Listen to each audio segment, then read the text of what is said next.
Viral ahora na social media un amateur video desde un concerne persona que un bien borracho persona abusa sexual con un perro. Del día del Pasko asigun cuando puede reporta con ese na pulis ng Divisoria. Rason para sila inseguidas aresta con un vulcanizer. Nombrado como si Faustino de los Reyes Jr., 50 años el edad.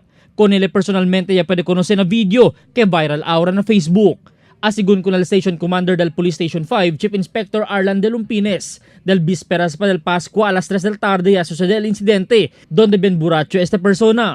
Mga bata yan dala kaya según gani, tiene gente ta usa con el perro.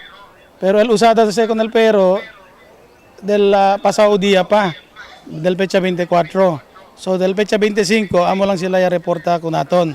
So inseguidas el daton police asay na kinakompact, yan dala and then yala mali aki ko nato na base, pwede kita na monitor na radio. So, yung mismo ya anda para na area. And then tiene concerned citizen, amo kala pwede saka el video. Pagkilayale usa con el aso, con el perro, y pagkilayale tabla about con el perro. Kaya amo daw kal mujer di suyo.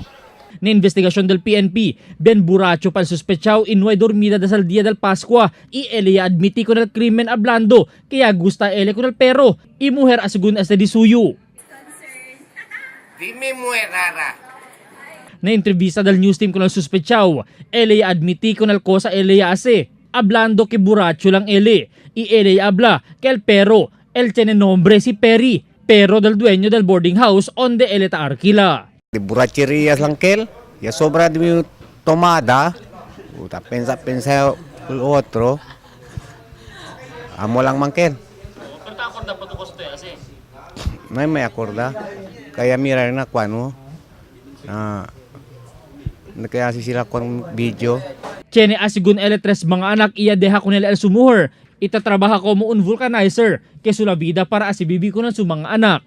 Na entrevista del news team con el un veterinario, Dr. Arnedo Agbayani, él habla que puede man preso el un persona quien abusa con el mga animal base na ley del Animal Rights Act. Detenido ahora na celda del Police Station 5 el sospechao, pendiente el flantada de caso con él. Ta esperanza también la autoridad que tiene quien reclamante el flanta caso contra con el sospechao, que por causa si hindi, posiblemente, el larga lang sila con este na mga días que viene. Albert Luna, Dateline Zamboanga.